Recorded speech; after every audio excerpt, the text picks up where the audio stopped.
Hey guys, tonight we begin with something very relatable: sleep. Or, more accurately, how medieval people slept, which turns out to be far weirder than most of us could imagine. So, before you get comfortable, take a moment to like the video and subscribe, but only if you genuinely enjoy what I do here. And let me know in the comments where you're tuning in from and what time it is for you. It's always fascinating to see who's joining us from around the world.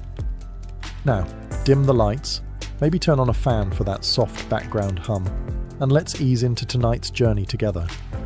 Before electricity, TikTok, and sleep hygiene influences, medieval people approached nighttime with a schedule that would baffle the modern melatonin enthusiast.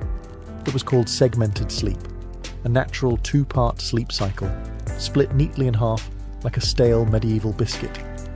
The routine was simple. After sundown, most people turned in early, drifting off into what was known as first sleep. Then, after about 4 hours, they'd wake up, deliberately, and spend the next hour or two doing what can only be described as medieval midnight multitasking. This wasn't considered insomnia. It was just how sleep worked. The watch period between the two sleeps was seen as practical, useful, and occasionally, alarmingly social. People used this time to pray, read religious texts, tend fires, or check their livestock, because nothing ruins your REM cycle, like wondering if your goat is still in the yard. And yes, this was also considered the ideal time for intimacy. Medieval physicians and marriage manuals noted that the body was well rested and calm of mind during this period, which sounds like a polite way of saying too tired to argue. So if you ever thought you were romantic for waking up early to make your partner coffee, just know your ancestors were setting the bar very differently. The second sleep would follow this interlude, lasting until sunrise. Everyone from monks to farmers participated in this nightly rhythm. Even literary figures like Chaucer casually mentioned it, which means that, yes, even in medieval literature, people were writing about not sleeping properly. Oddly enough, modern science has suggested that segmented sleep might actually be more natural for humans. The two-sleep cycle aligns with how our circadian rhythms work in the absence of artificial light. So the next time you find yourself wide awake at 2 a.m, don't panic. Just whisper, "Ah yes, the watch has begun," and go tend a symbolic fireplace. It wasn't until the industrial era, with factories, gas lamps, and the growing fear of unproductivity, that humans began to enforce the idea of 8 uninterrupted hours, as though sleep were a timed sport. In the medieval world, waking up in the middle of the night wasn't failure. It was the schedule, and everyone was on it, whether they liked it or not. Let's talk about beds, or rather, the medieval approximation of them. In today's world, we obsess over thread counts, memory foam, cooling gels, and whether a mattress is cloud-like. In medieval Europe, a bed was often just a pile of stuff that used to be alive, now flattened under the weight of poor sleep and unspoken regrets. The typical peasant bed consisted of a straw mattress, known as a pallet. This was literally straw or hay stuffed into a sack of rough fabric, if they had the luxury of a sack. If not, it was just straw on the floor, possibly damp, possibly already claimed by a cat. These pallets were not comfortable, but they were better than nothing, which was the alternative. Straw was cheap, plentiful, and good at insulating against the cold. It was also great at harbouring insects, lice, and the occasional field mouse, which made sleeping an exercise in cautious stillness. If it itched, you ignored it. If it bit, you just shifted slightly and hoped for the best. If a family had a bit more money, or at least a functional back, they might elevate the straw mattress onto a wooden frame. This didn't change the sleep experience dramatically, but it did reduce the chances of waking up with beetles in your ear. Slightly. Linens were a rare treat. Most people slept in the clothes they wore all day. Pyjamas weren't really a thing, and neither was personal space. Whole families, children, parents, maybe a grandparent, all slept together in the same space, sometimes on the same straw pile. If you got too warm, you could always roll into your cousin's elbow. Nobles, of course, had proper beds. Large wooden frames, feather mattresses, embroidered sheets, and canopies to keep out the drafts and, hopefully, the lice. These beds were so valuable, they were passed down in wills. You didn't inherit land. You inherited Aunt Matilda's suspiciously lumpy featherbed. Still, for most medieval folks, a bed wasn't a place of comfort. It was a place to not freeze, to avoid the chickens, and maybe, just maybe, to dream of being rich enough to one day sleep on something that didn't squawk or rustle. When we hear nightcap today, we think of a cosy little drink, maybe something with whiskey, a warm fire, and a questionable decision. But in the Middle Ages, a nightcap wasn't a beverage, it was a hat. A real, tangible, often ridiculous-looking piece of fabric designed to keep your head from freezing off while you slept. You see, insulation wasn't exactly the strong point of medieval architecture. Stone walls, drafty thatched roofs, and windows made of thin animal horn or oiled parchment didn't do much against the cold. And central heating? That was called a dog. So to keep their heads warm at night, especially since body heat escapes fastest through the scalp, medieval people adopted the humble nightcap. These hats came in all shapes and sizes, but the most iconic version was long and pointed, like something you'd expect on a wizard who moonlights as a chimney sweep. They were usually made from wool, linen, or whatever scrap of warmth could be spared without angering the family goat. For men, it was a practical accessory. For women, it sometimes doubled as a coif or head wrap, which also served the dual purpose of maintaining modesty and covering hair that hadn't seen soap since last Lent. But beyond warmth, nightcaps had social weight too. In some regions, married women were expected to cover their heads at all times, yes, even while asleep, and the cap itself could be embroidered or dyed to reflect a family's wealth or status. Because nothing says success like going to bed with a mini flag on your skull. In more urban settings, the nightcap even became a symbol of being off-duty. If you opened your door wearing one, it was a polite medieval way of saying, "I'm not dressed for conversation, and yes, this hat does mean go away." Of course, nightcaps were often paired with nightshirts, which were essentially long, loose tunics. Picture Ebenezer Scrooge, minus the haunted moral lesson. Sleepwear wasn't sexy, but it was practical, itchy, and occasionally flammable. Today, the idea of sleeping next to a stranger is generally limited to red-eye flights, overly ambitious camping trips, or the occasional bizarre Airbnb mix-up. But in medieval Europe, this was completely normal, and not at all optional. Let's say you're a travelling merchant, a pilgrim, or just someone whose mule gave up halfway to Norwich. You find an inn, a rare luxury in itself, and ask for a place to sleep. What you get is not a room, or a bed, or even a particularly clean floor. What you get is a spot, in a bed, that's already occupied. Medieval inns operated more like human bunkhouses than modern hotels. Privacy was not expected. If the bed had space, you were sharing it, usually with complete strangers who might snore, talk in their sleep, or have a suspicious number of boils. This was not considered rude. It was just efficient use of resources. Beds could host 2, 3, even 4 travellers, depending on size and social tolerance.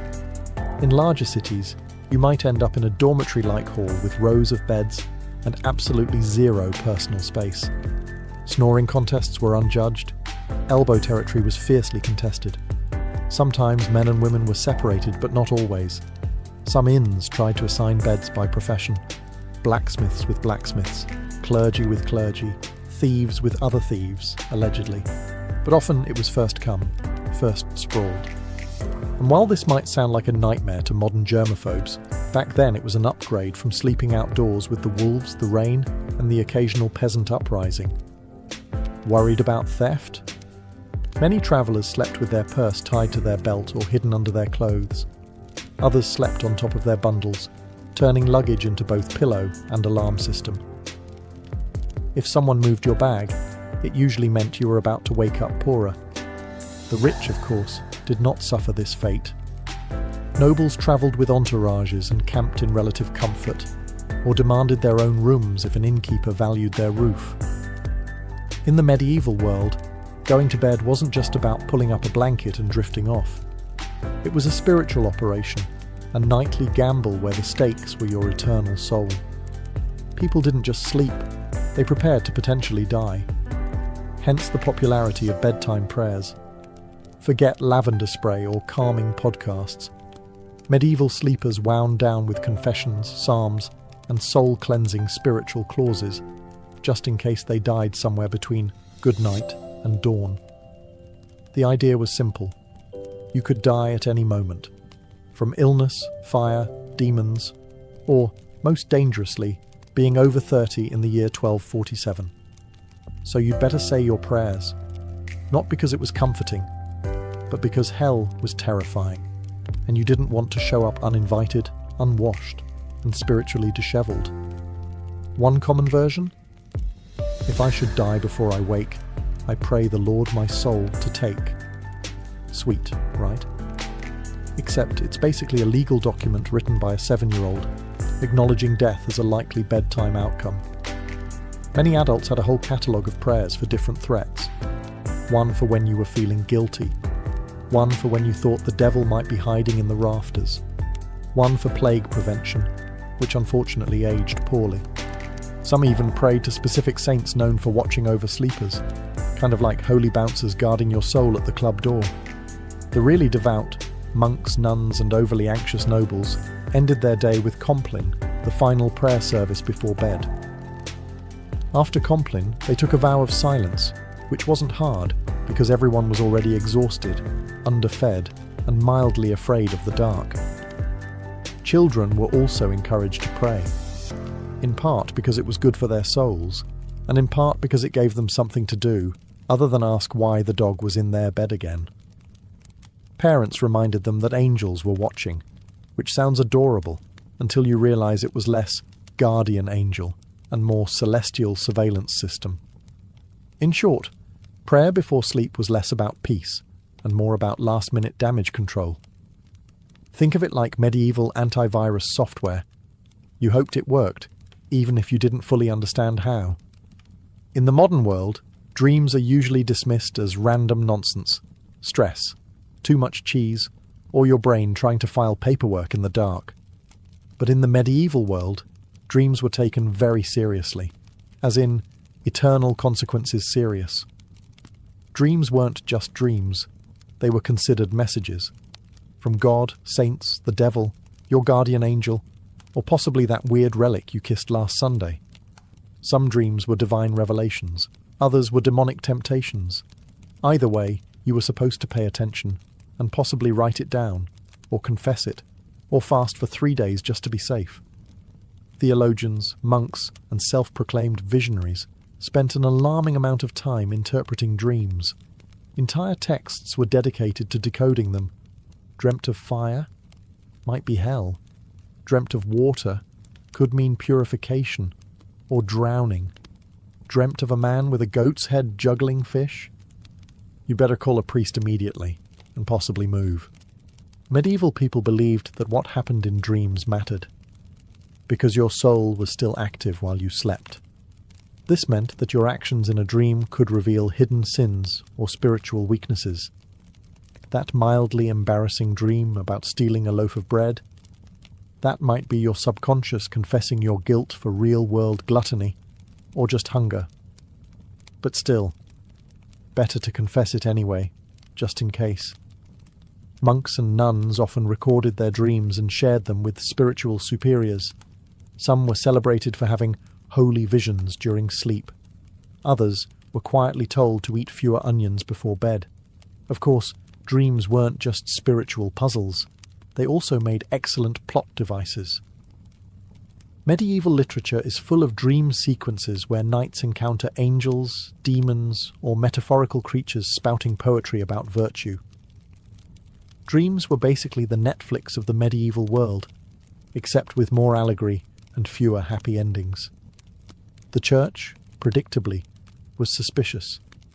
Not all dreams were divine, and some were believed to be planted by demons to corrupt the innocent.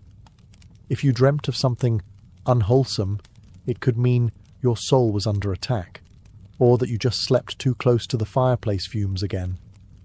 In modern times, some people let their pets sleep in the bed. It's a cosy, if occasionally smelly, arrangement. In the Middle Ages, however, sharing a bed with an animal wasn't a quirky personal choice. It was a heating strategy. Let's start with the basics. Medieval homes weren't exactly built for comfort. Stone walls, no insulation, drafts so aggressive they probably had names. Central heating, that was called the family pig. In peasant homes, it wasn't unusual for humans and livestock to sleep in the same room, sometimes the same bed, and very often the same pile of straw. Chickens wandered freely, dogs curled up at your feet, pigs snorted softly beside the hearth. And if you were lucky, none of them bit you during the night. This wasn't about affection, though medieval people certainly appreciated their animals. It was about survival. Animals generated body heat. They were warm, dependable, and, unlike some relatives, didn't hog the blanket. A large dog could keep your toes from freezing. A cow in the corner might raise the room temperature by a degree or two, which in January felt like a miracle. Medieval homes, especially those of the lower classes, often had just one room for everything: cooking, eating, sleeping, occasionally dying. Everyone, humans and animals alike, made do with the same space. Children might be nestled between parents and a goat. A chicken might serve as an impromptu alarm clock. Hygiene? Let's not ask too many questions. For wealthier families, this wasn't as common. Nobles didn't usually sleep next to livestock, though they might still have lapdogs in bed. Not for heat, but for fashion and flea redistribution. Some castles even had separate sleeping areas for favourite animals, because nothing says power like a dog with its own room and title. There were drawbacks, of course. Animals can be loud. They can wander. And they are not, historically speaking, known for respecting personal space. But medieval people adapted. A hoof in the face at 3 a.m? Just part of the bedtime routine. If you've ever had to share a room at a youth hostel and thought, this is a bit much, allow us to introduce the medieval monastic dormitory, a place where comfort went to die quietly under a vow of silence. Monasteries didn't believe in personal space, or softness, or fun, really. The typical dormitory housed dozens of monks, all sleeping in a single large room, usually arranged in neat rows like morally upright sardines. Beds, if you could call them that, were often wooden planks, sometimes with a straw mattress if the abbot was feeling generous, or it was a feast day. You slept fully clothed. Not out of modesty, but because getting dressed in the dark at 2 a.m. for prayers was more painful than just going to bed already prepared.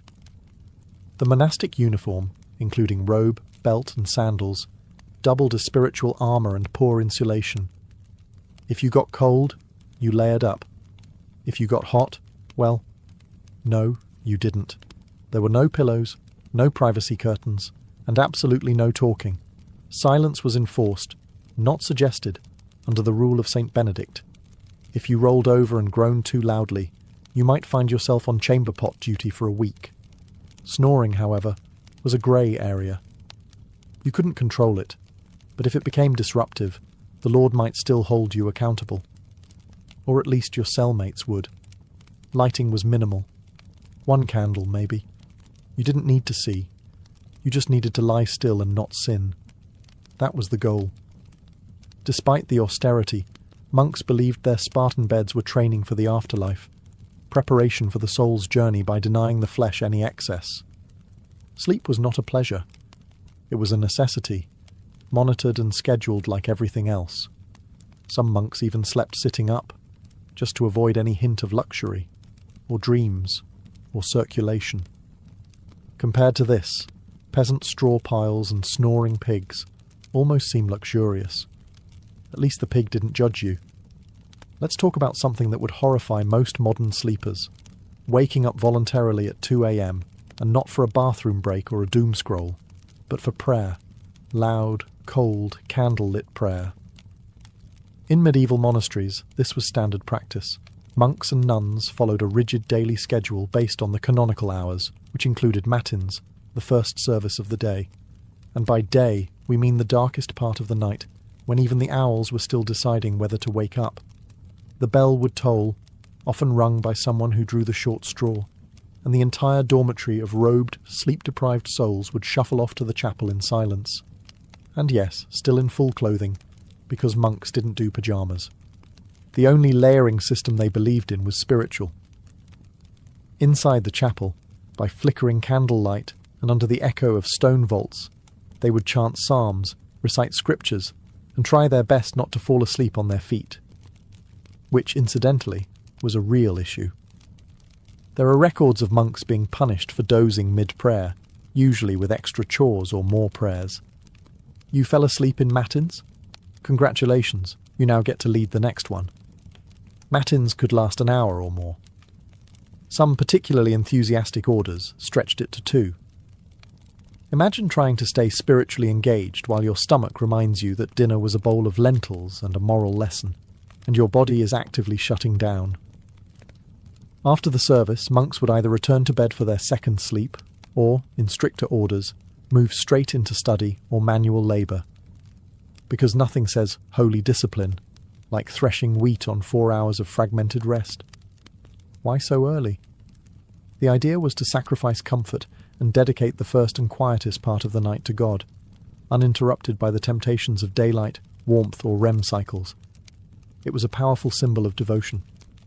Or at least it was once you got over the numb feet, the candle smoke, and Brother Ambrose's off-key chanting. In the modern world, sleeping alone is often framed as a luxury, a sign of independence, peace, or just an ability to control the blanket. In the medieval world, though, sleeping alone was considered suspicious, impractical, or just downright unsafe. Let's start with the basics. Warmth. Beds, as we've established, weren't exactly toasty. Stone walls and open chimneys didn't do much to trap heat, and central heating was still several plagues away. So people shared beds for body heat, not out of intimacy, but out of basic thermal desperation. Children slept with siblings, parents, and sometimes the neighbour's kid if they were visiting. It was like a sleepover, but nobody asked if you wanted to be there. But beyond warmth, there was a spiritual reason for sleeping in groups. Many people believed the night was when the devil worked overtime. Alone in the dark, your soul might be vulnerable to temptation, or worse, possession. Having others nearby created a kind of moral buffer zone. If something went wrong, at least someone would witness it, or catch the demon first. For children, being alone at night was practically unthinkable. Not just for comfort, but because ghosts, fairies, and wandering spirits were all part of the nightly landscape. Tales warned against solitary sleep as a gateway to mischief and spiritual peril. And unlike today's bedtime stories, these tales didn't end in hugs. They ended in disappearances. Even married couples often shared their beds with children, servants, or random guests. Privacy was not a concept so much as a modern myth. In fact, the idea of 2 people sleeping alone in a giant bed was so foreign that it would have been considered either wasteful or deeply, deeply suspicious. In religious contexts, even monks often slept communally, and if someone was assigned to sleep alone, it was often for disciplinary reasons. Yes, in some cases, being alone in bed was literally a punishment. Medieval logic, solitary sleep, grass opportunity for sin. Group sleep, public accountability. Next time you're curled up in your own bed, with your own blanket, in a room that doesn't smell like goat, enjoy the silence. In medieval times, you'd probably have 2 kids, a sheepdog, and a cousin in there with you, all of them snoring. If you've ever accidentally fallen asleep sitting up, in a lecture, a carriage, or a dentist's waiting room, you probably woke up with a crick in your neck and a deep sense of regret. But in the Middle Ages, sleeping upright wasn't an accident. It was a lifestyle. Some medieval folks, particularly the wealthy or religiously devout, chose to sleep propped up rather than lying flat. Why? A few reasons, none of them particularly restful.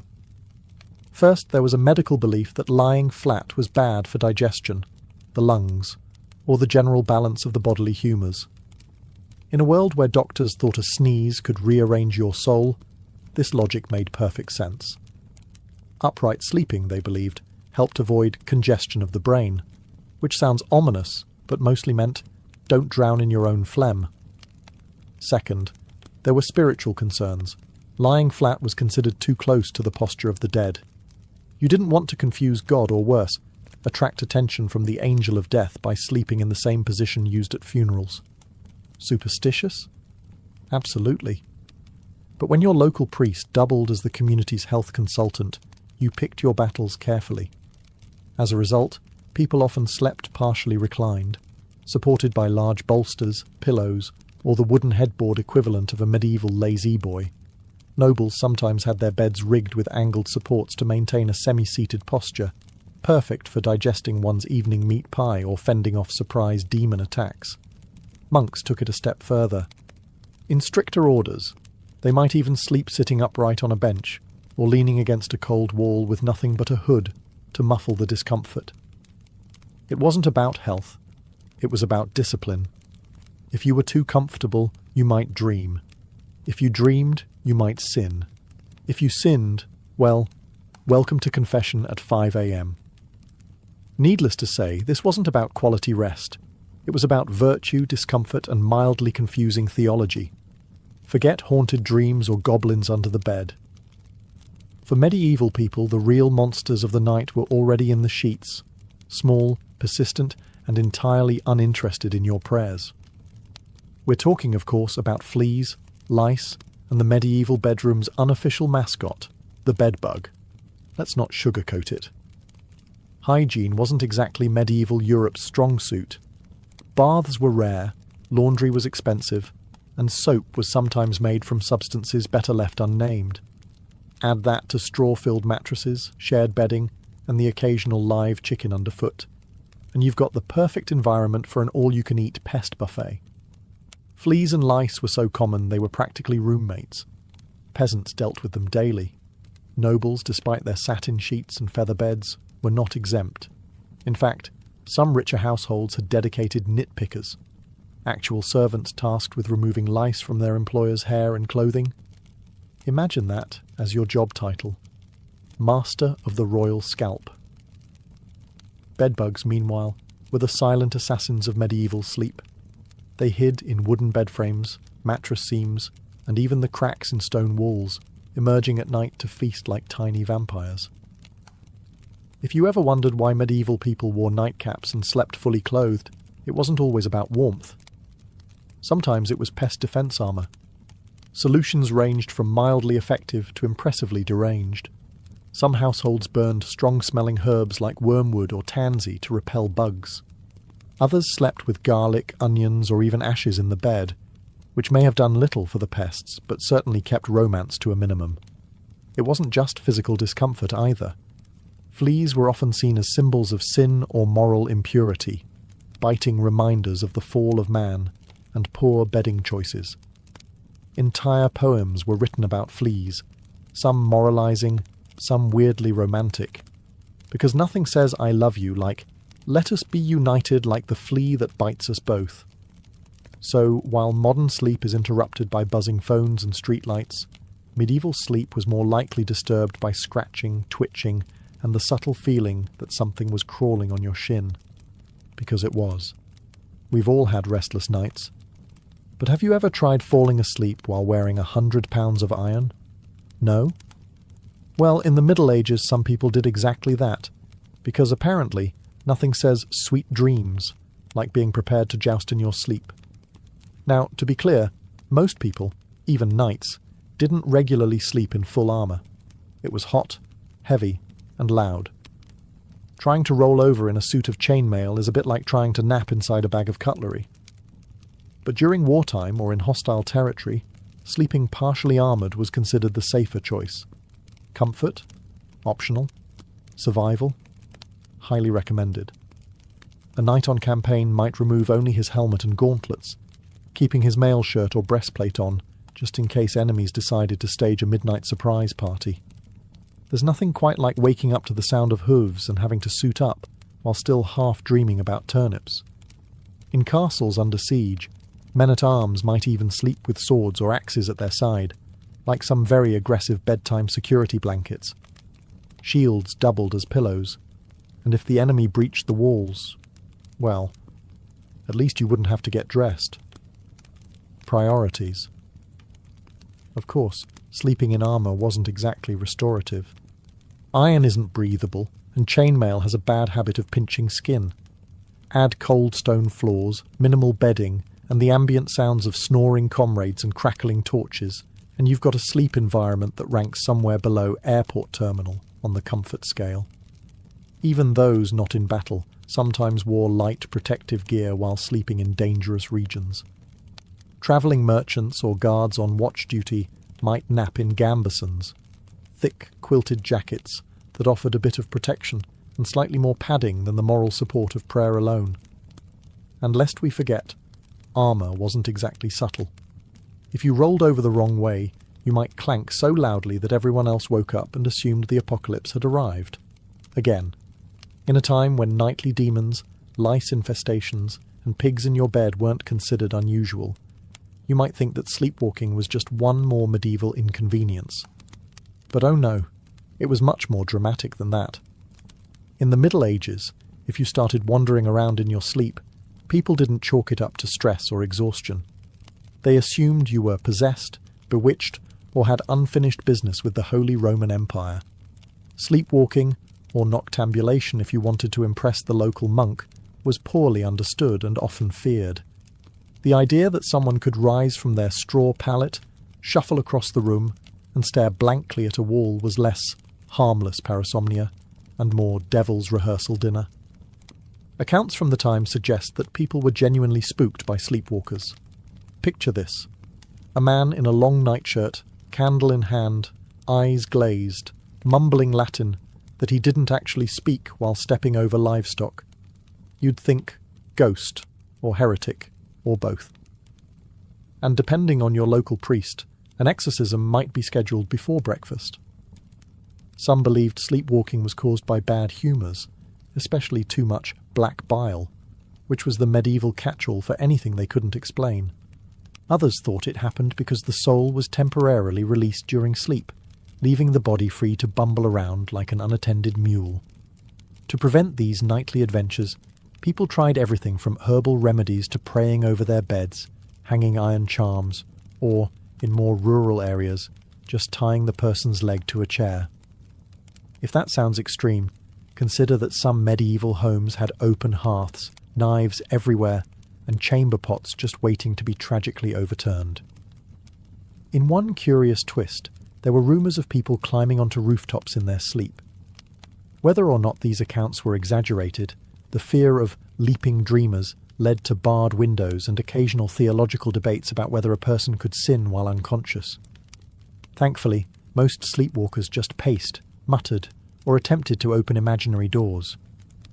But if someone sleepwalked into a church, locals might treat it as a divine sign, or call for a cleansing ritual, just to cover all spiritual bases. If medieval life taught people anything, it was how to sleep through chaos. Church bells, thunderstorms, screaming livestock, the occasional siege. For the sleep-deprived denizens of the Middle Ages, these were just ambient noises, the medieval version of white noise. Let's start with the bells.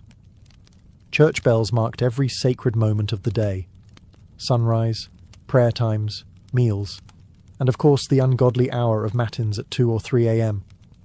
If you lived anywhere near a monastery, your dreams were probably soundtracked by regular tolling. At some point, the brain just accepted it. Bells became the lullaby of an overscheduled soul.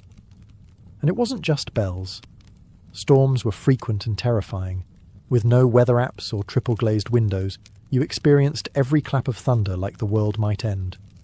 Roofs leaked, windows rattled, and chimneys howled like banshees. Still, people slept. They had to. Work didn't stop for insomnia. Neither did ploughing, praying, or running from Vikings. Speaking of which, invasions and apocalyptic events weren't always a deal-breaker for bedtime either. In the 14th century, people continued to sleep, somehow, through famine, war, and even the Black Death.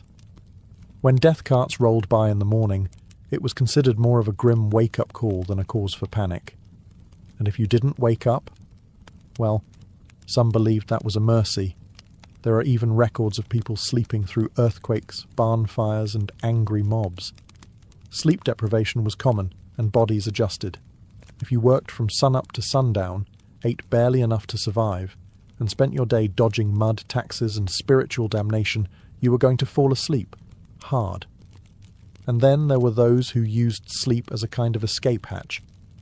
Faced with illness, grief, or fear of the world literally ending, which was forecast roughly every century, some people just curled up under a cloak, mumbled a prayer, and took a nap. There's a strange kind of wisdom in that. In the winter of 1692, the village of Salem, Massachusetts, was cloaked in more than just snow. It was cloaked in tension, suspicion, and a quiet kind of fear that seeped into the timber-framed homes and frozen fields. The people of Salem were Puritans, strict, devout, and deeply superstitious. They believed they were building a holy community in the wilderness, a city on a hill watched by God and stalked by Satan. Life was already hard. The village had recently split from Salem town over politics and religion. Crops had failed. Smallpox had ravaged nearby communities. Wars with native tribes had left many traumatized. There was friction between neighbors, inheritance disputes, and a deep resentment toward outsiders, or anyone who didn't quite fit in. Add to this the long, dark, bitter New England winter, and something was bound to break. That break came in the home of Reverend Samuel Parris, the village's minister. His 9-year-old daughter Betty and 11-year-old niece Abigail Williams began to behave strangely. They screamed uncontrollably. They threw things. They contorted their bodies in unnatural ways. At times, they fell silent for hours, eyes wide with terror. Neighbours whispered that they were cursed. The girls claimed they were being pinched and bitten by invisible forces. Reverend Parris, unsure of what to do, called in a local doctor, William Griggs. After failing to find any physical cause, Griggs delivered the diagnosis that would plunge the village into chaos. Witchcraft. That single word set fire to the fears already simmering in Salem. In a place where witches were believed to be real, dangerous servants of the devil, the idea was not far-fetched. And now, if the devil could worm his way into the minister's own household, what did that mean for the rest of the community? The girls, prodded by both adults and peers, began naming names.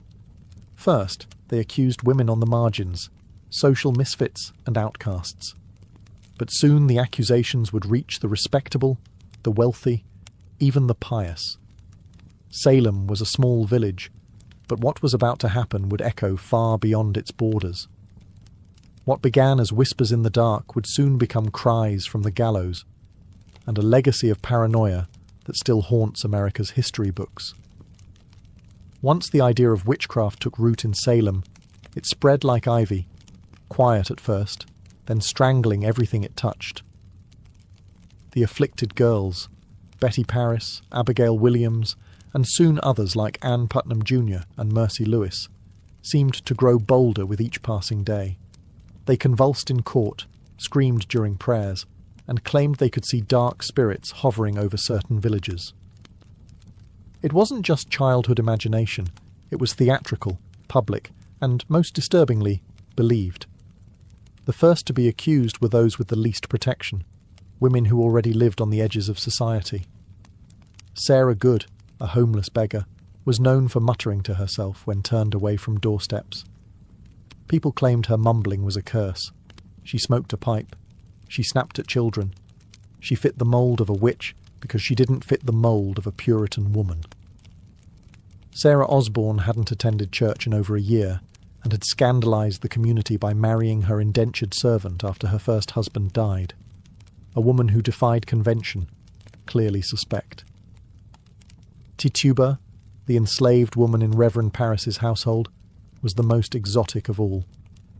Originating from Barbados, Her storytelling, accent, and folklore frightened the villagers.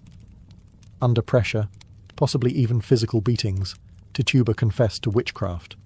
But instead of clearing the air, her confession blew it wide open.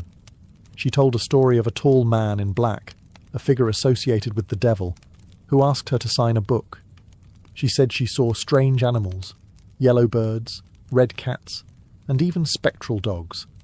But most damning of all, she claimed there were other witches in Salem. That was all the court needed to hear. Once Tituba opened the door, others rushed through it. New names were added weekly. Neighbours turned on neighbours. Old grudges were disguised as righteous accusations. Property disputes turned into spectral assaults. If someone's cow died suddenly, it must have been witchcraft. If a baby cried during a prayer, surely that was the devil's doing. The fear became so infectious that not even the innocent dared to speak out. To defend an accused witch was to invite suspicion upon yourself. Silence was safety.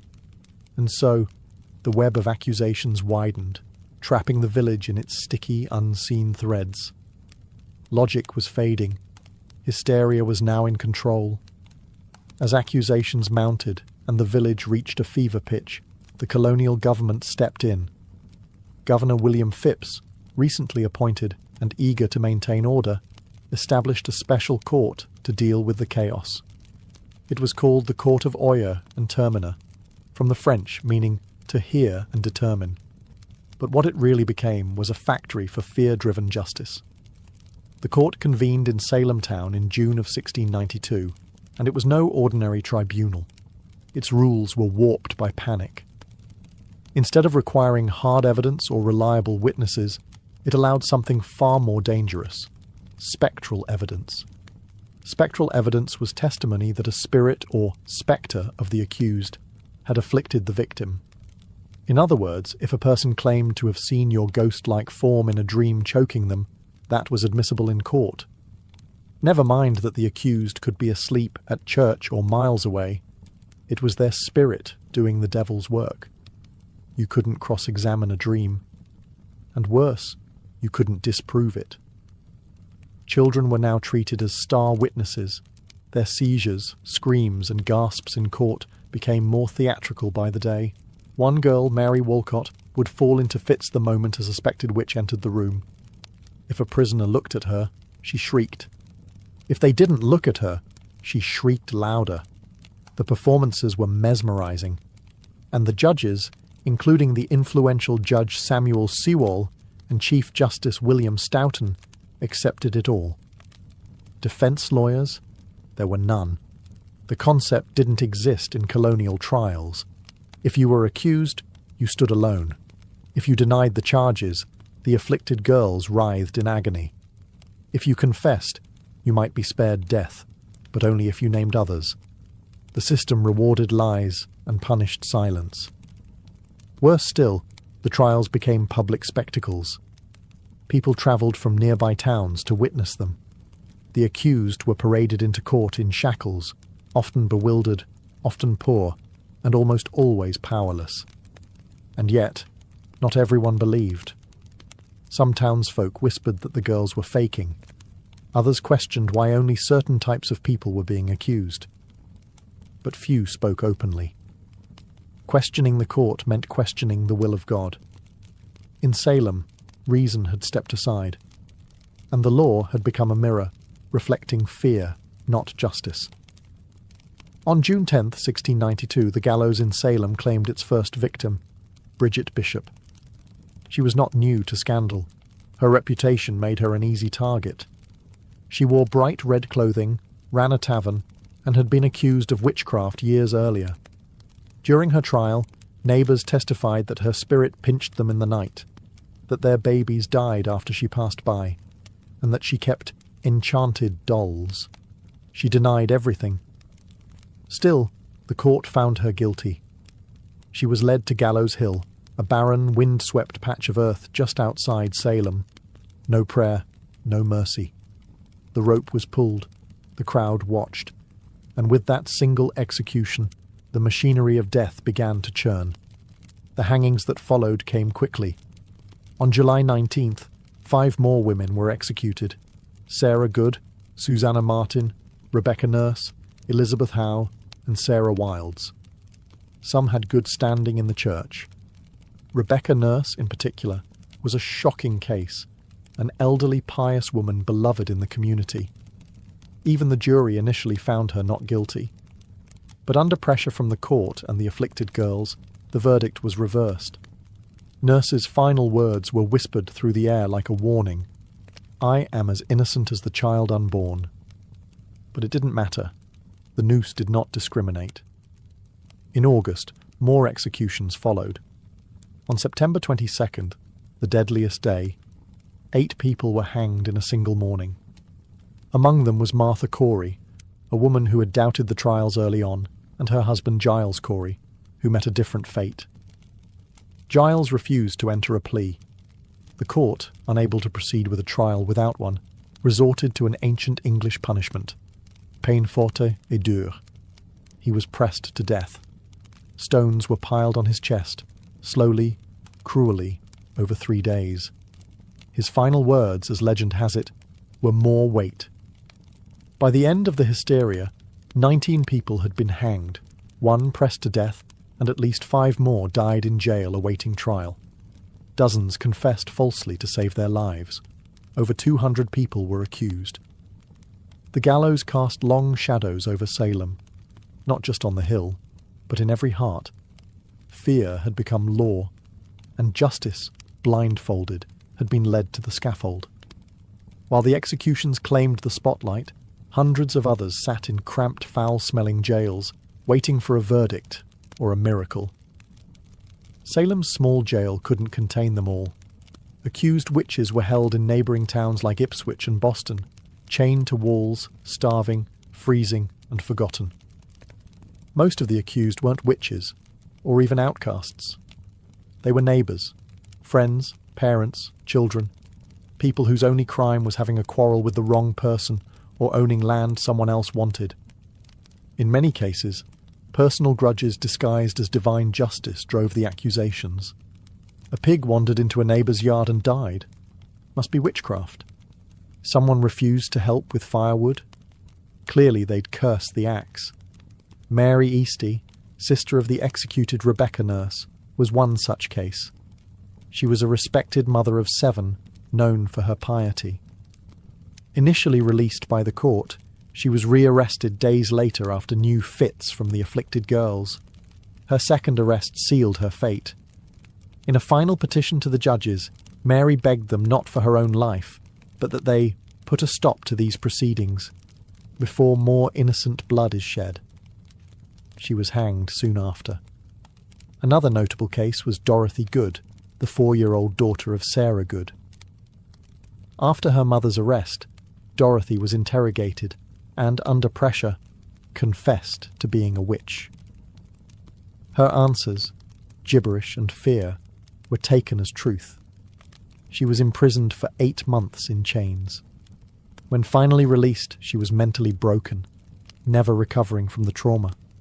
Pregnant women were not spared. Elizabeth Proctor, whose husband John Proctor would later hang, was found guilty and sentenced to die. But because she was pregnant, her execution was delayed. It likely saved her life. She gave birth in jail and was eventually released after the trials ended. Accusations snowballed. Some accused confessed in desperation to avoid death, then named others to shift suspicion away from themselves. Entire families were pulled into the spiral. Fathers, wives, daughters, no one was beyond reach. Meanwhile, the jails swelled beyond capacity. Food was scarce, disease spread. Some died awaiting trial, lost in the legal limbo of paranoia. And still, new names were added each week. In Salem, it no longer mattered who you were, only who was willing to say your name. By the fall of 1692, the spell of hysteria began to crack, not because the court came to its senses, but because reality forced its way back in. The turning point came when accusations grew too bold. People who had once supported the trials found themselves suddenly on the wrong side of them. Reverend George Burroughs, a former Salem minister, was arrested and charged with being the ringleader of the witches. He was well-educated, well-spoken, and had previously clashed with influential families in the village. That was enough. But on the day of his execution, Burroughs did something shocking. He stood on the gallows and flawlessly recited the Lord's Prayer, something witches were believed incapable of doing. The crowd fell silent. Some wept. Even hardened observers were shaken. But the execution went on. That moment planted a seed of doubt. Then came the accusation of Mary Phipps, the wife of Governor William Phipps. Suddenly, the hysteria had reached the top of the colony's social ladder. Phipps, already unnerved by growing criticism and chaos, finally took action. In October 1692, he dissolved the court of Oyer and Terminer, halting all pending executions and trials. Public sentiment had shifted. Ministers, once silent or complicit, began to speak out. Increase Mather, one of the colony's most respected theologians, denounced the use of spectral evidence. "It were better," he said, "that 10 suspected witches should escape, than one innocent person should be condemned." A radical thought in a society that had, for months, believed exactly the opposite. People who had once cheered the trials began to question them. The jails were still full, but the appetite for more blood had dulled. Too many respected figures were being accused. Too many innocent people had been buried. The villagers had begun to see that this wasn't divine justice. It was madness. Confessions dried up. Some accusers backtracked. Others disappeared from public view. And those who had previously shouted the loudest now lowered their eyes. The fear hadn't disappeared, but it had exhausted itself. The public wanted stability. The officials wanted to save face. And Salem, bruised and ashamed, was finally ready to wake from its nightmare. The storm was breaking. But the damage, it had already been done. By late 1692, the judicial system that had fueled the hysteria began to collapse under the weight of its own absurdity. With the court of Oyer and Terminer disbanded in October, a new, more cautious court, the Superior Court of Judicature, was formed in early 1693. This time, things were different. Spectral evidence was no longer allowed, and the judges were noticeably more sceptical of the accuser's wild claims. The result? The convictions slowed dramatically.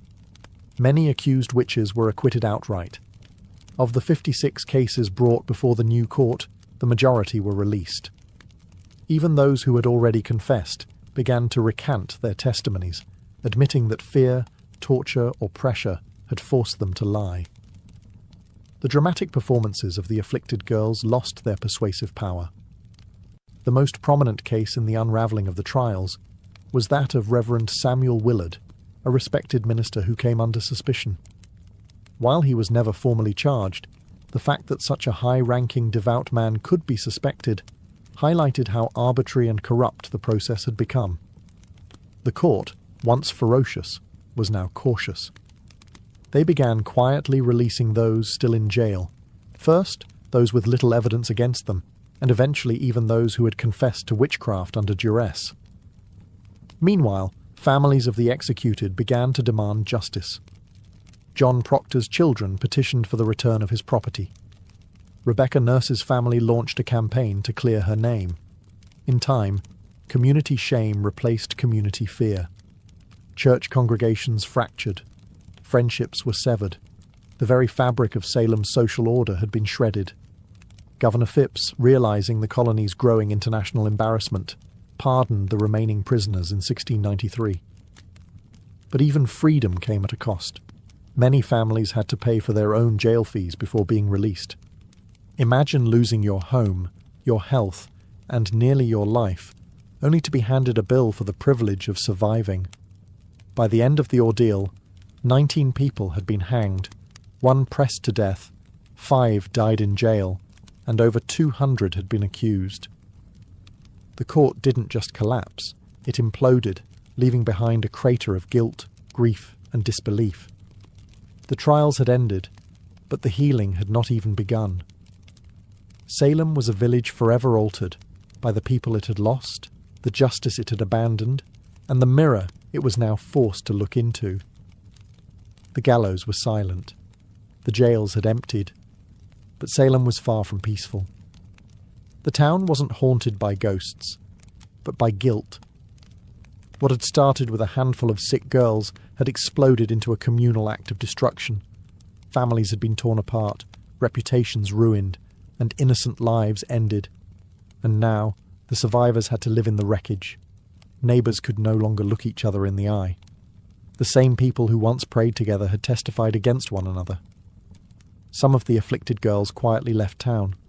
Others faded from the public eye. A few, like Anne Putnam Jr., would later express remorse. In 1706 she stood before her congregation and publicly apologised for her role in the trials, blaming delusion by Satan. But for many, the damage was beyond words. The court officials, too, carried their burden.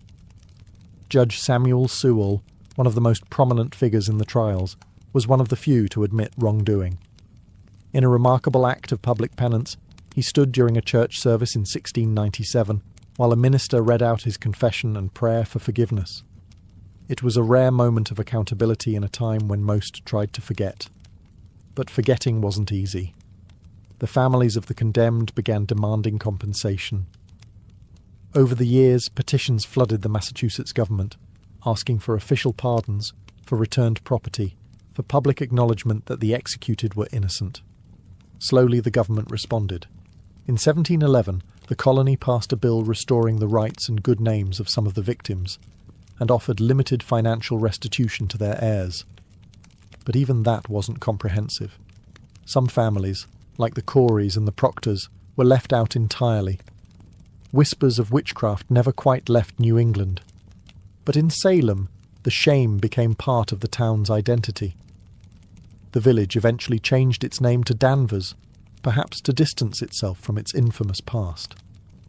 Gallows Hill was never officially marked, as if the town hoped to bury not just the dead, but the memory of what had happened.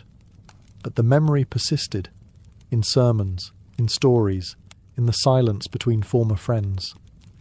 Salem had not been cursed by witches. It had been cursed by fear, by pride, and by unchecked power. And that curse would linger long after the executions stopped. The Salem witch trials ended more than 3 centuries ago, but their legacy continues to echo, not just in textbooks and historical tours, but in how we understand justice, fear, and the fragility of truth. What happened in 1692 wasn't simply a strange episode of mass hysteria. It was a breakdown of logic, compassion, and legal integrity in the face of panic. Ordinary people, farmers, midwives, ministers, became executioners, simply by believing too easily and questioning too little. The courts, meant to protect the innocent, became tools of oppression. Religion was weaponized. Testimony became theatre, and silence became guilt. One of the most chilling aspects of Salem's tragedy is how quickly it unfolded. In a matter of months, fear overcame fact. Old grudges disguised as spiritual warfare became death sentences. It didn't take demons or devils, it only took belief in them. But the trials also taught hard-earned lessons that would ripple through American society. In the years and centuries that followed, the Salem episode would be cited repeatedly in debates about due process and civil liberties. The US Constitution, written nearly a century later, would explicitly prohibit things like ex post facto laws and bills of attainder, measures that had, in effect, doomed the accused in Salem. The guarantee of a right to legal counsel, the right to face your accusers, and the requirement for concrete evidence were hard-won principles forged, in part, from the ashes of Gallows Hill. In modern times, the phrase witch hunt has become shorthand for political persecution or moral panic, though it's often used with little regard for the real terror those words represent. In truth, Salem was not a metaphor. It was a town where people were hanged for imaginary crimes, betrayed by the very systems designed to protect them. Perhaps the most lasting lesson is this: fear unchecked can become its own form of tyranny. And when fear is legitimized by power, by courts, by churches, by governments, it becomes almost unstoppable. The Salem witch trials are a cautionary tale, not just of one village's descent into madness, but of how easily reason can fall when fear is given authority. The gallows may be gone, the courtroom's quiet, but the warning still stands. Truth is fragile, justice is not automatic, and history has a habit of repeating itself, unless we remember. Fulvia was born around 83 BCE into the elite yet slightly eccentric Fulvi family, an old plebeian house that had long since clawed its way into the upper echelons of Roman politics. Though not one of the oldest patrician clans, the Fulvi had produced consuls, generals, and orators. Their bloodline carried both ambition and a taste for disruption. Fulvia's father, Marcus Fulvius Bambalio, was known more for his bumbling speech than his political legacy. His nickname, Bambalio, literally referred to his stammer. But Fulvia, she was no stammerer. She was born to command. From a young age, Fulvia would have been surrounded by the sharp-edged world of Roman power. Senators and generals debated policy in her home. Elections and treachery were daily news. She would have seen how politics wasn't just played in the forum, but in marriages, funerals, rumours, and backroom deals. Women in elite Roman households were expected to be quiet partners, refined, educated, and obedient. Fulvia would break all of those expectations. She was wealthy, highly educated, and connected, and she knew it. While her early life remains hazy in the historical record, her later actions suggest a young woman who was observant, politically literate, and utterly unafraid. This wasn't someone who faded into the background. She had a strong personality, a sharp political mind, and a will to act even in the male-dominated space of Roman governance. This was also a period of unprecedented instability. The Republic was unravelling. Civil wars, populist revolts, and power struggles between generals like Sulla, Pompey, and Caesar were turning Rome into a pressure cooker.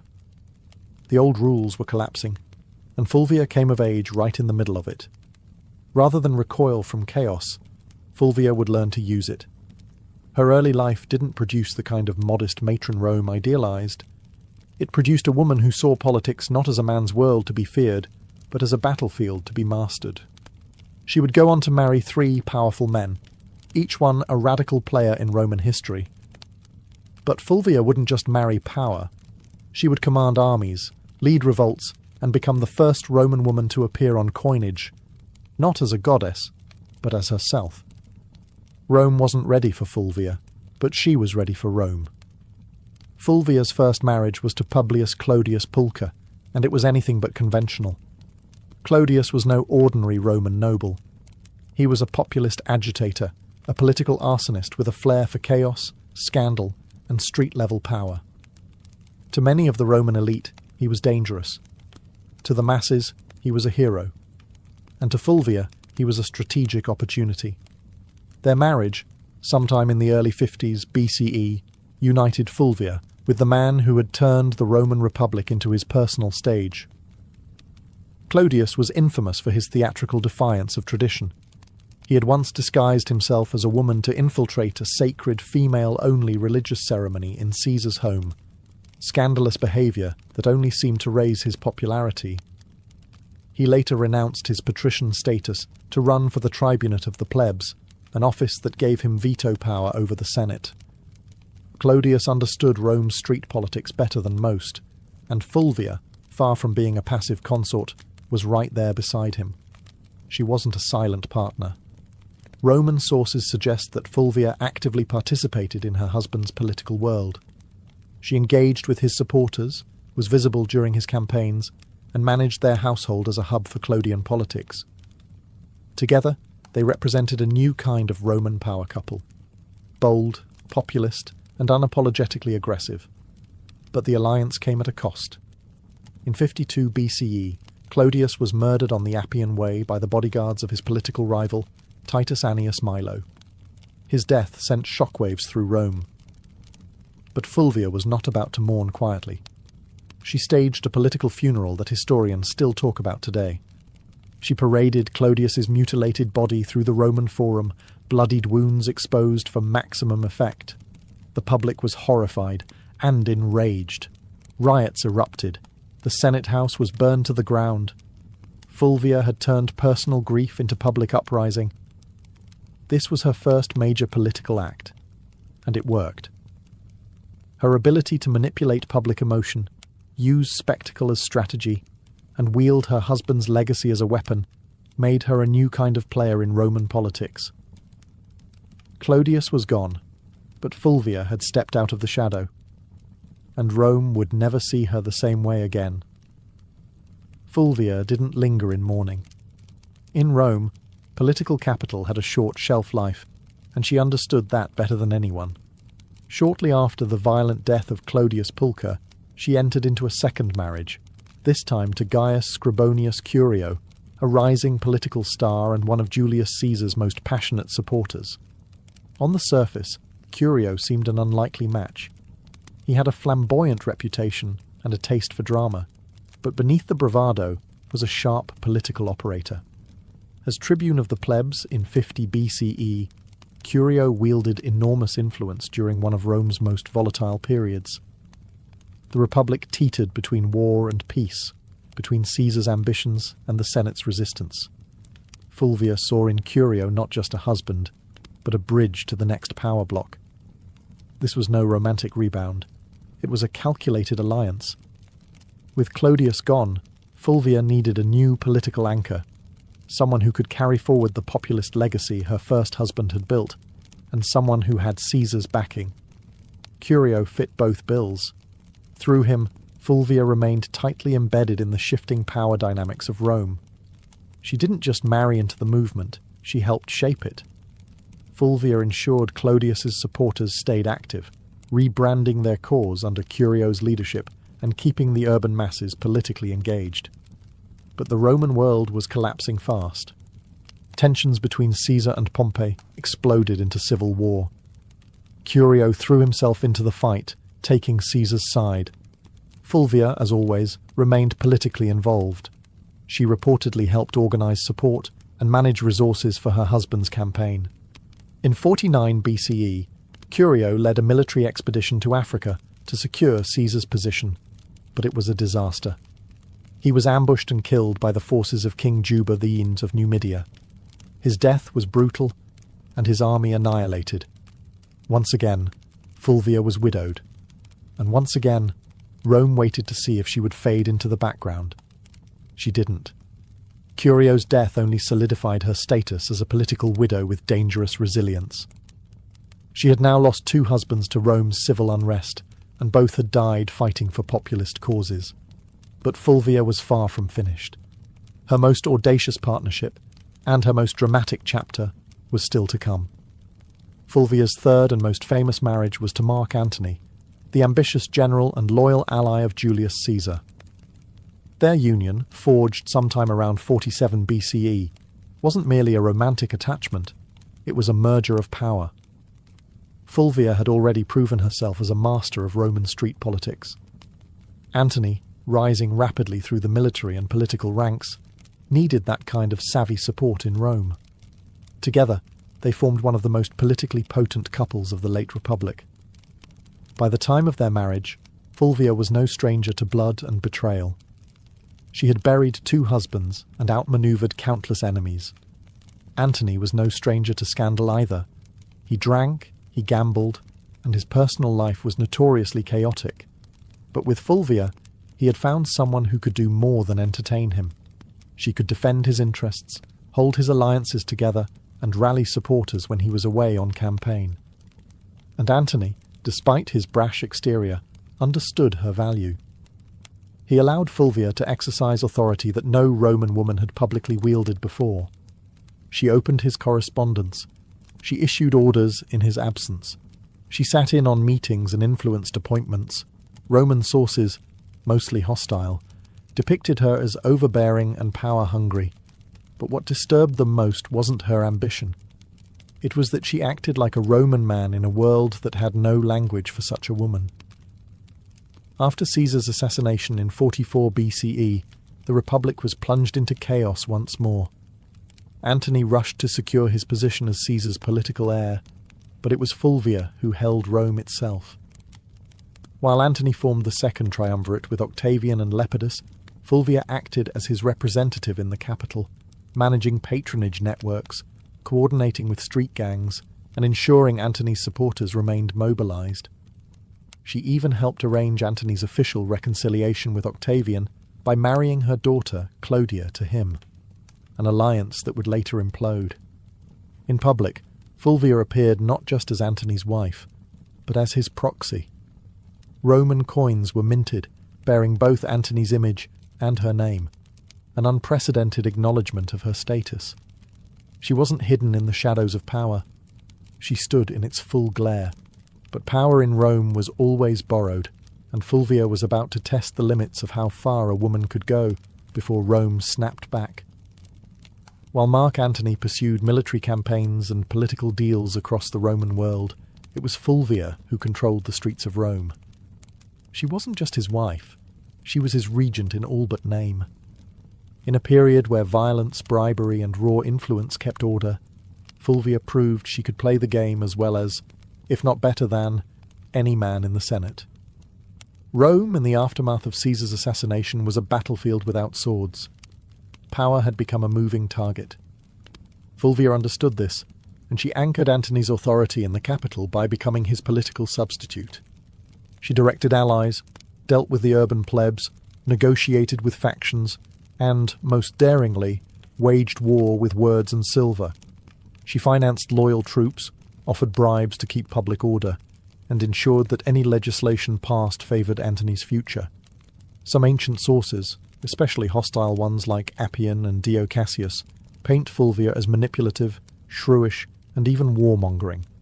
But beneath the misogynistic exaggeration lies a woman actively doing politics, in a world that had no protocol for a woman doing anything beyond weaving and mourning.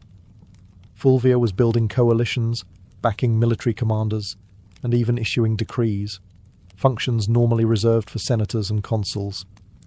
She also made public appearances and maintained strong relationships with veteran soldiers, a politically vital demographic in the power struggles of the late Republic. While Antony was campaigning in the east, Fulvia was often the face of his authority in Italy, meeting with centurions, influencing decisions about land distribution, and reminding the soldiers that their loyalty to Antony came with rewards. But this accumulation of power came at a cost. Roman aristocrats, particularly the faction aligned with Octavian, Caesar's heir and Antony's increasingly bitter rival, resented Fulvia's influence. They viewed her as a meddling woman with too much sway over legions, laws, and loyalties. Her ability to act without male guardianship was not just threatening, it was unprecedented. Fulvia wasn't naive. She knew the tension between Antony and Octavian was growing. She could see that their alliance was cracking. And she understood something that neither man seemed to fully grasp yet. The Republic wasn't big enough for both of them. So Fulvia began preparing for the next phase. Not diplomacy, but confrontation. She had stood behind power long enough. Now she was ready to take it into her own hands. In 41 BCE, Fulvia did the unthinkable. She went to war against Octavian, the future Augustus, and she didn't do it quietly. With her husband Mark Antony still stationed in the east, Fulvia and Lucius Antonius, Antony's younger brother and a consul, took it upon themselves to challenge Octavian's authority in Italy. The cause? Ostensibly, it was to defend Antony's interests and protect the land rights of Roman veterans loyal to him. But underneath it all, Fulvia's fingerprints were everywhere. This was not just politics. This was a military rebellion led by a Roman woman, the first and only time in Roman history that a woman would actively provoke and organize a civil war. The conflict, known as the Perusine War, was triggered by Octavian's controversial land redistribution program, which displaced many Italians to reward his soldiers. Fulvia seized on the growing discontent, portraying Octavian as a tyrant and traitor to Caesar's legacy. With Lucius acting as her frontman in the Senate and Fulvia organizing behind the scenes, They raised 8 legions and seized the city of Perugia, modern-day Perugia. Make no mistake, this was Fulvia's war. Ancient sources suggest she was more invested in the conflict than Lucius himself. She rallied troops, stirred the public, and even corresponded with generals. Rome buzzed with rumours of her commanding legions, issuing orders, and forcing Lucius into confrontations he didn't want. Octavian, though surprised, acted quickly. He besieged Perugia through the winter of 4140 BCE, cutting off supplies and hammering the city into submission. Fulvia, stuck between dwindling food and political betrayal, watched her bold gamble unravel. By early 40,000 BCE, the city surrendered.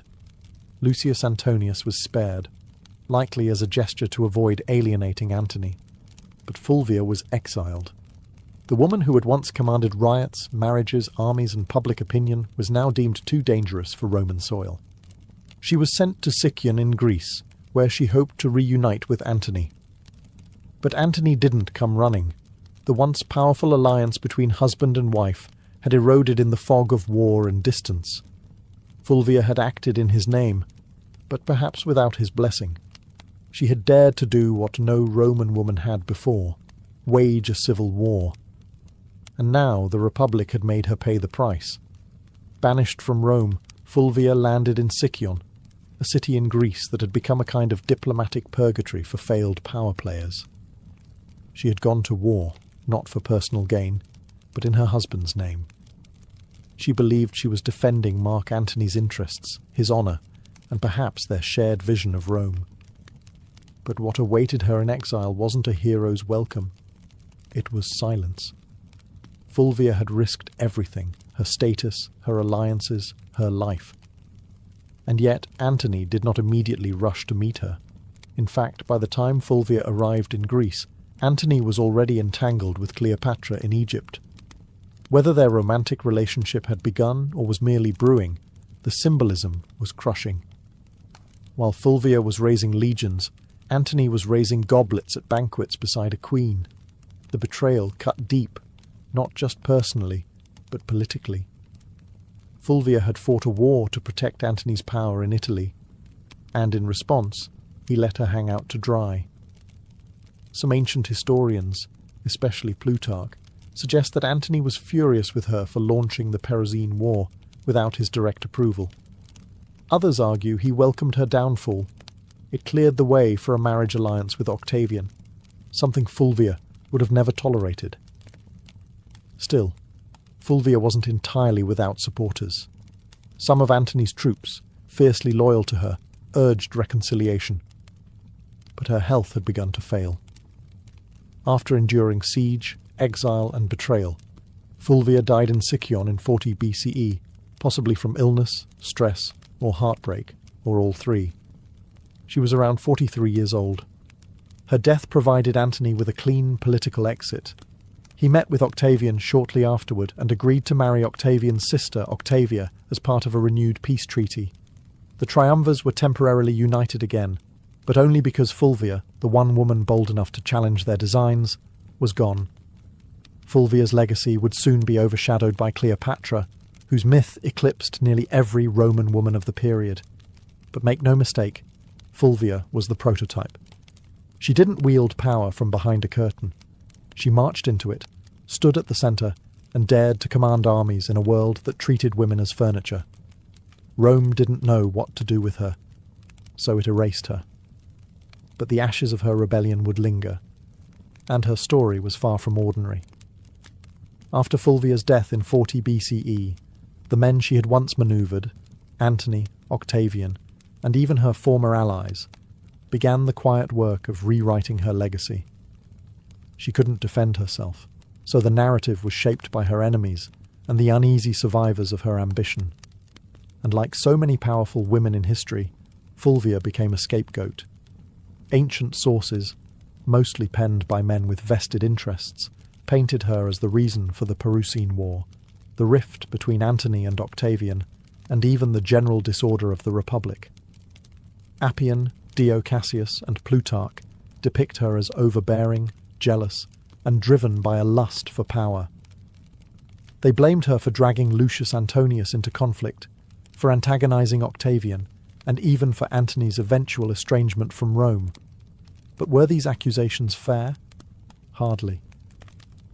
Fulvia had operated within a political climate where violence and manipulation were expected, at least if you were a man. She was no more ambitious than Caesar, no more aggressive than Pompey, and far less ruthless than Octavian would eventually prove to be. Her only true deviation was that she was a woman acting like a Roman man, and Rome didn't know how to digest that. She wasn't cloistered in the home, weaving quietly or serving as a political ornament. She was writing letters to generals, organising street mobs and commanding loyalty from troops.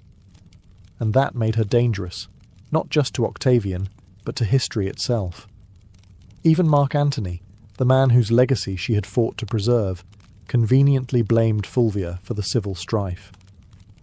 After reconciling with Octavian and marrying his sister, Antony used Fulvia's death as a diplomatic cleansing. Her memory became the price of his political survival. There were no monuments raised in her honour, no grand funeral, no mourning speeches in the Senate. Just silence. Yet her enemies couldn't erase her entirely. Fulvia had done too much. She had raised armies, steered elections, negotiated alliances, and fought a civil war. She was the first Roman woman whose name appeared on coinage, not as a deity or metaphor, but as a political agent. The damage to her reputation was deliberate, but so was her presence in the historical record. Despite every attempt to bury her behind caricature and slander, Fulvia refused to vanish. Her defiance still echoes. You just have to listen past the men. Fulvia's story ends in silence, but her legacy is anything but quiet. In the centuries that followed her death, historians and writers struggled to place her in Rome's grand narrative, because Fulvia broke every rule of what a Roman woman was supposed to be.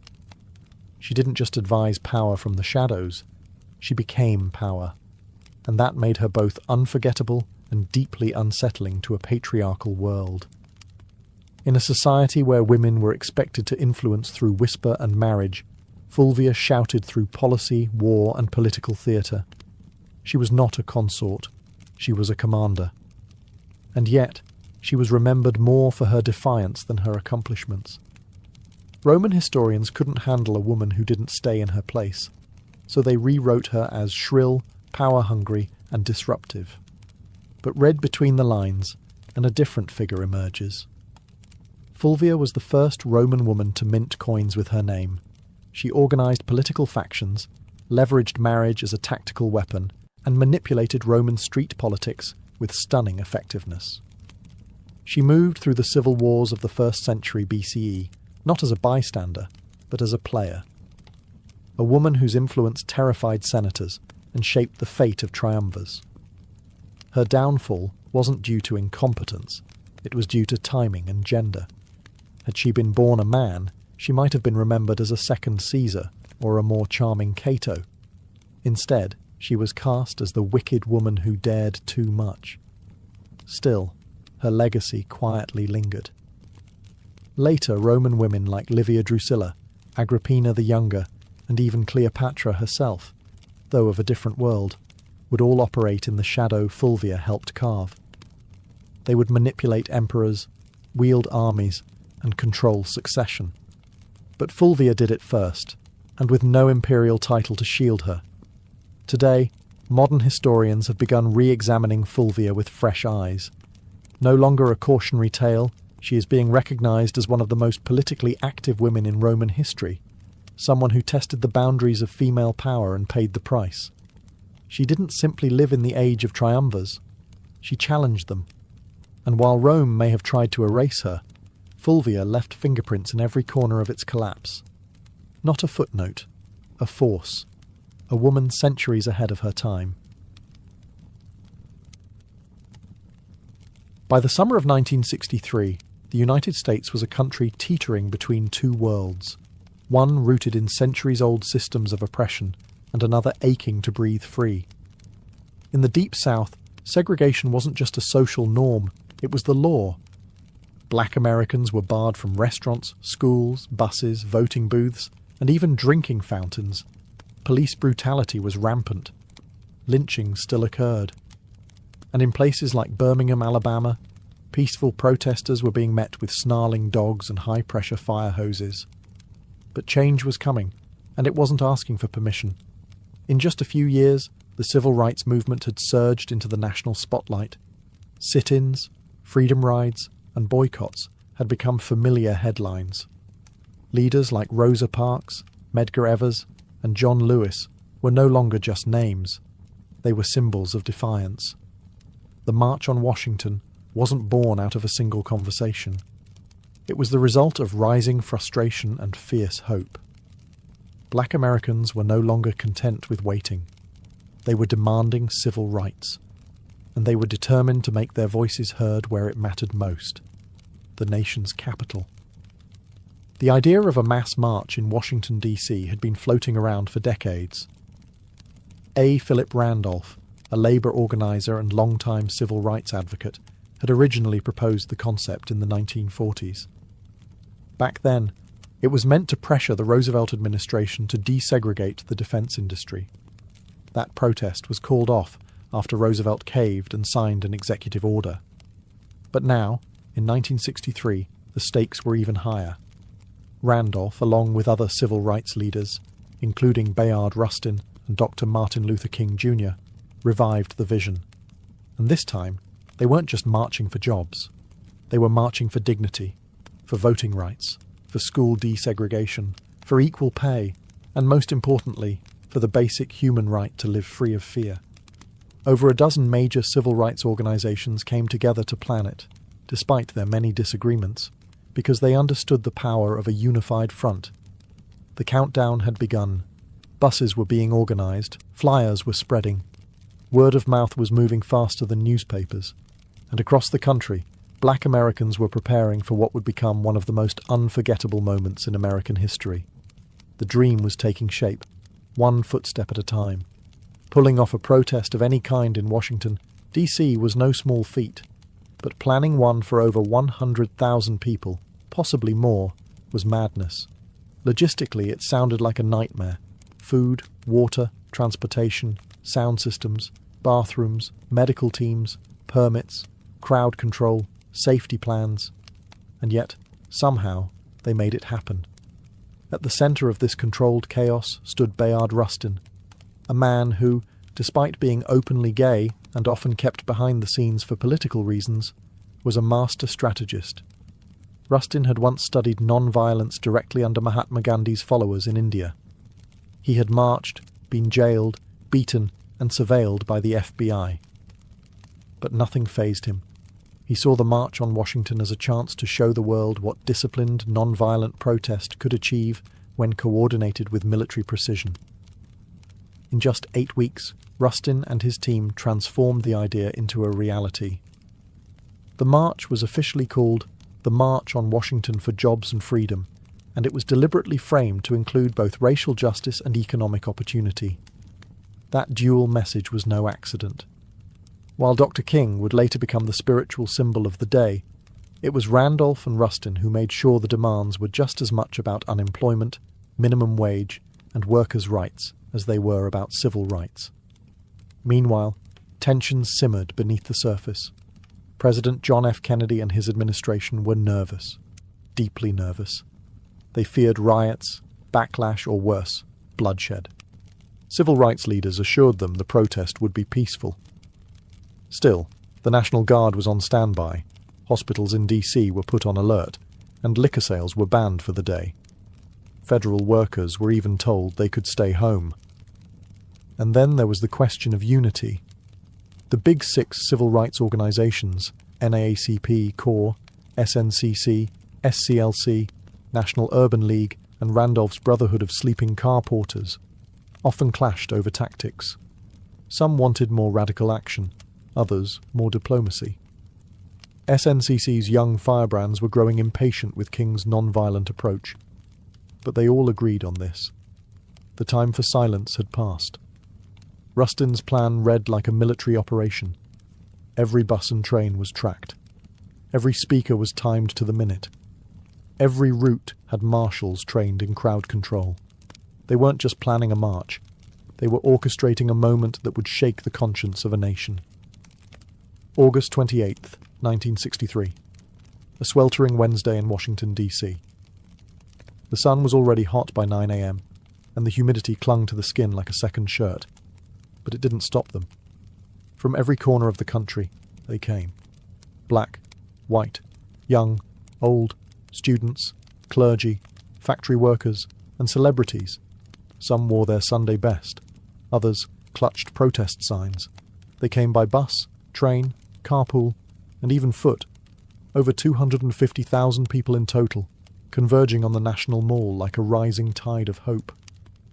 And yet, there was no chaos.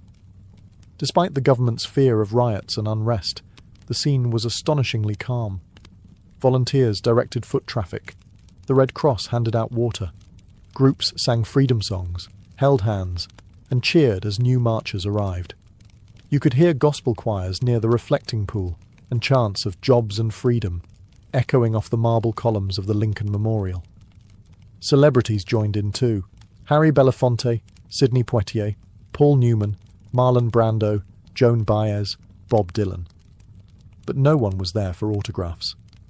They were there to witness history and lend their voices to a cause bigger than any one person.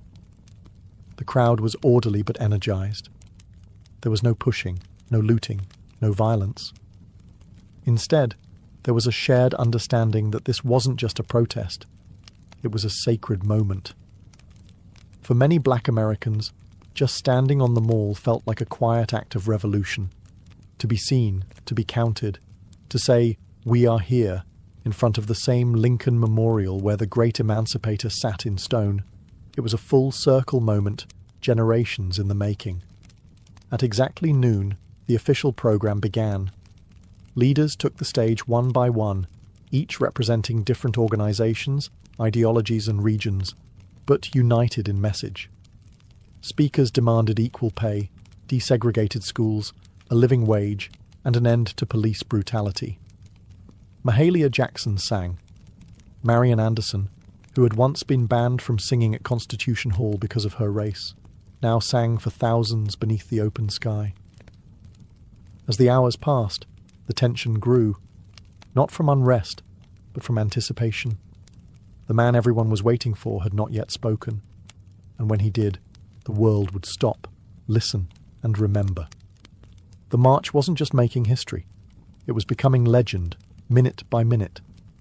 By mid-afternoon, the crowd had grown quiet. Not because they were tired, but because they knew what was coming. Standing in the shade of the Lincoln Memorial, Dr. Martin Luther King Jr. approached the podium. He wore a dark suit, a neatly tied tie, and an expression of deep calm that barely concealed the fire building inside him.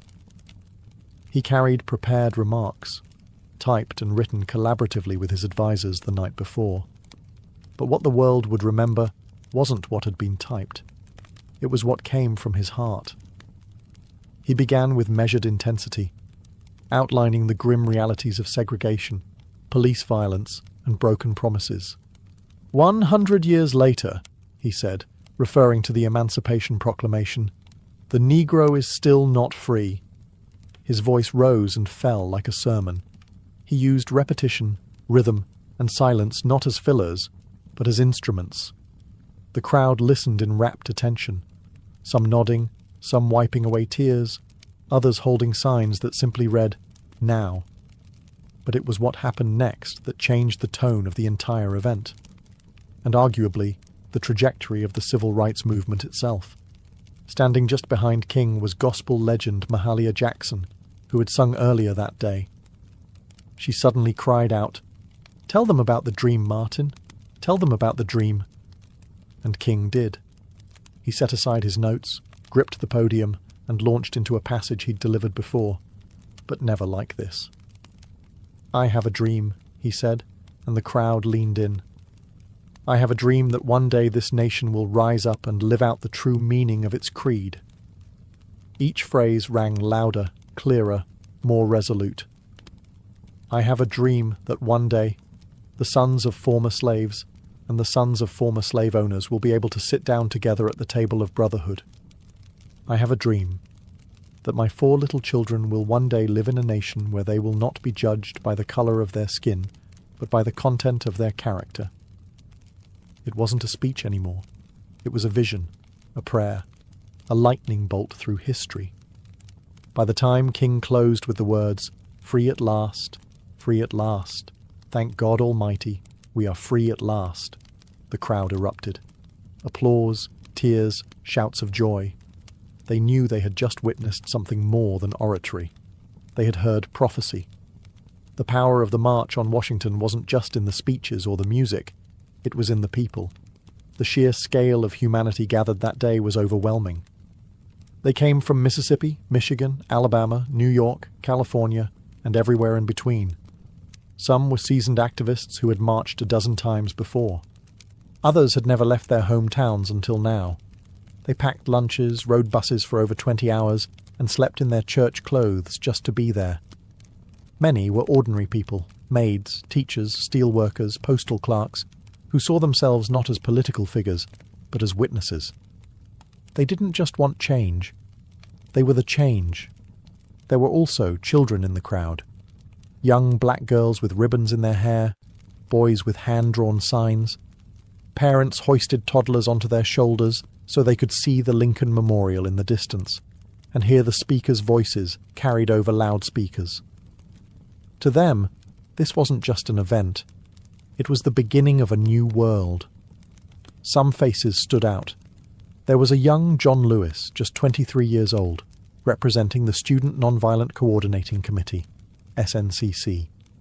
His original speech had been so fiery, so uncompromising, that senior leaders asked him to tone it down minutes before he went on stage. He agreed, but just barely. His call for radical change still shook the crowd. And then there was Daisy Bates, the only woman to speak that day. Not on her own behalf, but reading a prepared statement on behalf of other civil rights women. The organisers had faced criticism for sidelining female voices. Bates's brief but powerful message underscored a harsh reality. Even within a movement about equality, some voices still struggled to be heard. Also present were union organisers, rabbis, nuns, priests, and students of every background. They didn't all agree on strategy. Some favoured King's non-violence, others leaned toward Malcolm X's more militant posture. But for that one day, those differences didn't matter. Unity won out. It was a visual symphony of American possibility, white and black hands linked in solidarity, Freedom Now buttons pinned to chests, and the sound of 250,000 souls breathing as one. The faces in the crowd weren't just watching history unfold, they were shaping it, and none of them would ever forget what they saw. While the world saw unity, inspiration, and poetic justice on the steps of the Lincoln Memorial, behind the scenes, the March on Washington was anything but simple. What looked like a perfectly synchronized movement was, in truth, held together with string, sweat, and a lot of last-minute compromise.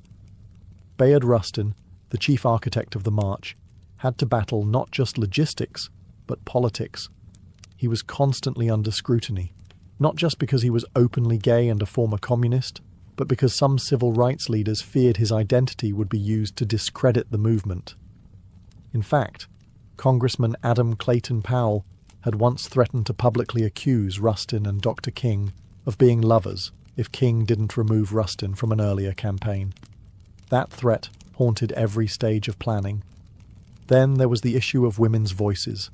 Despite the critical roles played by women like Ella Baker, Diane Nash, and Dorothy Height, none were invited to deliver major speeches on their own. Rosa Parks was in the crowd that day, revered by all, but she was not given the microphone. Behind the powerful optics of the march lay the truth.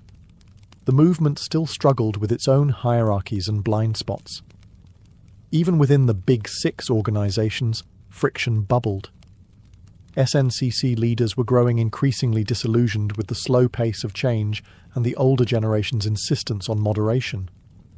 They wanted to confront systemic racism more aggressively, CORE had similar frustrations. But unity was deemed too important, just for one day. Meanwhile, the federal government watched with clenched teeth. J. Edgar Hoover's FBI had assigned over 100 agents to spy on organizers. They bugged hotel rooms, followed key figures, and compiled dossiers.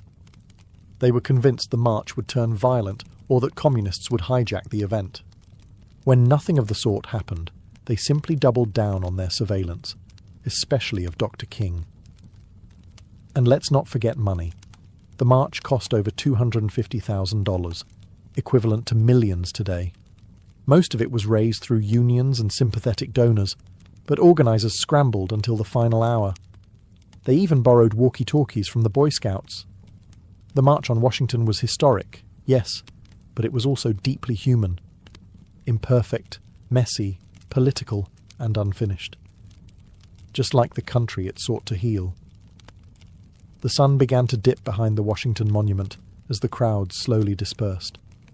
People hugged, cried, sang, and lingered as long as they could, reluctant to leave what felt like sacred ground. But the march was over. The speeches had been delivered. The signs had been raised high. The world had watched. And now the question hung heavy in the humid August air. What happens next? In the immediate days that followed, the media reaction was cautiously positive. Major newspapers acknowledged the historic nature of the event, though often with a tone of detached curiosity. Some called it orderly and dignified, which was code for no one rioted. Few outlets gave much space to the specific demands of the march, like the call for a federal jobs program or a $2 minimum wage, equivalent to around $20 today. But everyone covered Dr. King's speech. That, at least, could not be ignored. President John F. Kennedy, who had initially opposed the idea of the march, watched it unfold on television with growing admiration and, perhaps, surprise. He called the event impressive and met with civil rights leaders at the White House immediately afterward. But legislative movement remained slow. His proposed Civil Rights Act was still stalled in Congress, caught in the claws of Southern opposition. Some activists were disappointed. They had hoped the march would result in immediate action. Instead, it was back to the grind, organizing, marching, resisting, and mourning those who paid the price for justice. Just weeks later, that reality hit hard. On September 15, 1963, 4 black girls were killed in the 16th Street Baptist Church bombing in Birmingham. The dream had been voiced, yes, but the nightmare wasn't over. Still, something had changed. The March on Washington marked a new phase in the civil rights movement. It proved that mass protest could be disciplined, powerful, and impossible to ignore. It brought together a coalition broader than ever before. Labor unions, faith leaders, celebrities, students, and working-class Americans, all in one place, united by justice. And most of all, it gave the movement a voice. A dream. A speech that would be quoted, studied, and echoed across the world. The march was over, but the road was just beginning. And that road would soon lead through blood, legislation, and transformation. The March on Washington didn't just rattle the conscience of America, it reshaped its moral landscape. What had begun as an audacious act of protest became a cornerstone of the civil rights movement's legacy, permanently altering how Americans understood justice, democracy, and the power of collective action. In legislative terms, the march didn't yield immediate victories, but it created momentum. Less than a year later, in July 1964, President Lyndon B. Johnson signed the Civil Rights Act into law. It outlawed segregation in public places and banned employment discrimination based on race, colour, religion, sex, or national origin. And in 1965, the Voting Rights Act followed, striking at the very heart of Jim Crow laws. Would these bills have passed without the march? Possibly. But would they have had the same moral force, the same undeniable public pressure? Probably not. For Martin Luther King Jr., the speech that day propelled him into a new realm. He went from respected leader to global icon. But fame came with cost: surveillance, threats, and ultimately assassination in 1968. The dream he spoke of on those steps would become more poignant, more tragic, and more revered with each passing year. For the broader movement, the march showed what unity could achieve. It gave organisers a blueprint for large-scale mobilisation, and it inspired a generation of activists, both in the US and abroad. Anti-apartheid organisers in South Africa, student protesters in Europe, and future human rights leaders across the globe would cite the March on Washington as a model. But the legacy isn't just historical. The language of the march, the idea of jobs and freedom, the image of peaceful resistance, the echoes of "I have a dream," still pulses through modern protest. From the Million-Man March to Black Lives Matter rallies, echoes of 1963 reverberate with every chant and every cardboard sign. In Washington, D.C., King's Memorial now stands just across the tidal basin from the Lincoln Memorial.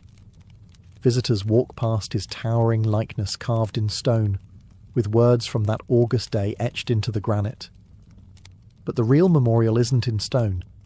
It's in classrooms, voting booths, marches, and voices refusing to stay silent.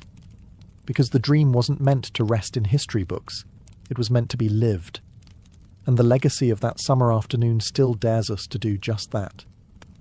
More than 60 years have passed since that summer afternoon when over 250,000 people stood shoulder to shoulder beneath the shadow of the Lincoln Memorial. The March on Washington has been immortalized in textbooks, documentaries, and museum exhibits. Dr. King's speech is taught in schools. His voice, steady and strong, echoes in national memory like a sacred refrain. But for many, the question remains: has the dream been realized, or has it merely been delayed? In some ways, progress is undeniable. The legal framework of segregation was dismantled. Voting rights, though now under fresh assault in many states, were won through blood, marches, and court battles. The presence of black lawmakers, judges, mayors, and even a two-term US president was unthinkable in 1963. Interracial marriage, once illegal in much of the country, is now protected by federal law. These are not small things. They are victories carved out by relentless struggle. And yet, the original demands of the march, the ones often overshadowed by King's speech, still echo unresolved. The call for a living wage, still unmet.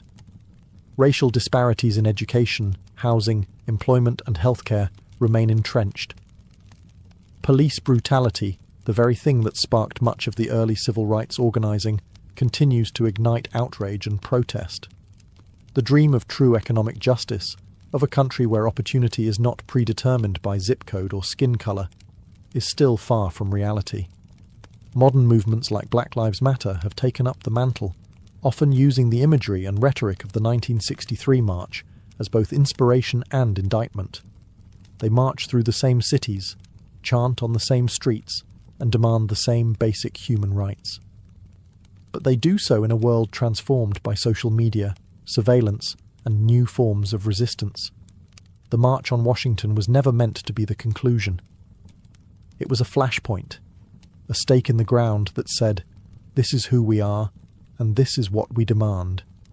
It was a declaration, not a resolution, so the dream remains, battered, challenged, reinterpreted, but still alive. Whether it is deferred, distorted, or one day fulfilled depends not on the past, but on us, on the choices we make, the injustices we confront, and the courage we summon to march, again and again, until the dream becomes a shared, lived reality.